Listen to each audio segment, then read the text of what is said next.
All right, so start off with your thoughts, what you were thinking through those first 5 minutes, and then as the match went on, and just talk about the result. Well, I think what you saw in the first 5 minutes is us playing kind of the way that we're capable, moving the ball really quickly, finding gaps to play in, and going forward and creating chances. And it was a great start to the game, and it was from the guys. I felt like we got on the board pretty quickly, but had a couple chances maybe to go to 3-0. And we just kind of we didn't score that next goal, and the next goal makes it really difficult for the other team to come back. So we left that scoreline 2-0 halftime, and then UTRGV, very well coached, very disciplined. They came up with a really good game plan at halftime to disrupt us, and they obviously got back into the game. Coming off of the tie yesterday or Friday from Penn State, what was kind of the main goal for tonight's match? It's always to get better than our last match, to be the best version of ourselves, to learn from what happened in the Penn State match, and to try to improve on those areas that we thought we had an opportunity to improve on.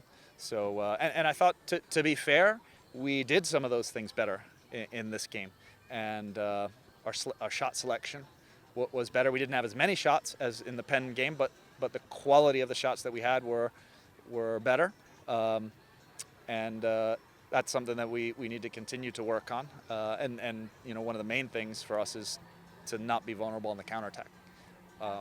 That's a big thing that we need to make sure that we're structured in a way where the counter is not so dangerous.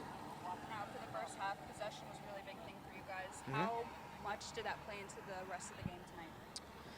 Well, I think we had a harder time finding those little gaps that we were playing in as the game went on, and then now we started playing longer passes, and that's easier for the opponent to read. They changed how they were pressing us as well, so we kind of prepared to deal with pressure one way, and then they changed it up a little bit, and we actually should have been able to deal with it well because it resembled more how we were being pressed by Penn and UNC and Wake. So we should have probably dealt with it a little bit better, but we had a much harder time finding and accessing those pockets, our attacking midfield players, and then UTRGV was really good, quick on the counterattack, and obviously very good on set pieces, and they punished us on set pieces tonight.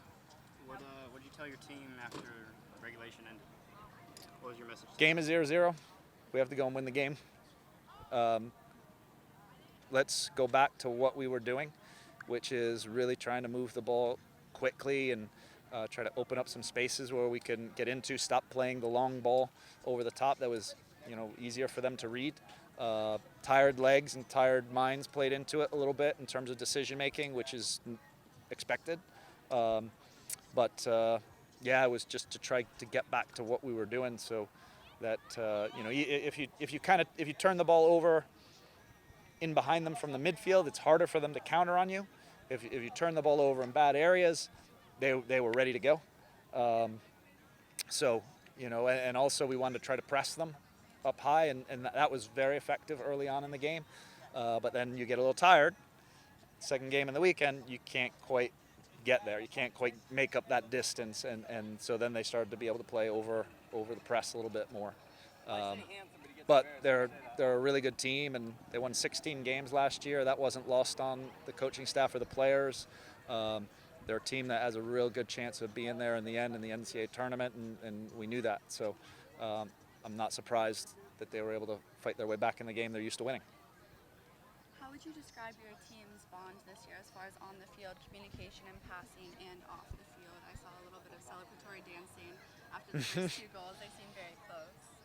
Yeah, I think that was a big focus for us is to try, and it's always going to be this way, to try to get the new players really connected, and to also improve the connection between the existing players, because I think when adversity strikes, that's actually when you really need it. It's easy for everyone to get along when everything's going great and you're winning games and you're scoring goals, but then when things go go wrong, like we need to lean on each other. We need to work for each other. We need to be together. So, it's still, there's this process that we're continuing to go through. And so we just got to get better in that regard too. There's nothing probably more important than that kind of that bond between the players and the culture of the group. So it's still something that's a work in progress. Now you guys have a couple days before the next game. Yeah, Friday. exactly. A couple. What's the recovery process for that? Yeah, I mean, 2 games in a weekend, 4 games in 10 days, plus a hurricane. That's a lot for these guys, like mentally to deal with, physically to deal with, the travel. So it's, and by the way, they have to go to school and class. So there's a lot on these guys, especially in this last week. And so we need to give them time off to recover. We need to do the right things. We need to feed them. We need them to decompress a little bit and hopefully then have a couple good days of training. Review what we did this weekend and then line up again. So yeah, there's not a whole lot of time though to do it, given how many games we've just played. So Good? Everyone good? Thank you so All right. good. much. I really Thank you. appreciate it. No Thank no you. problem.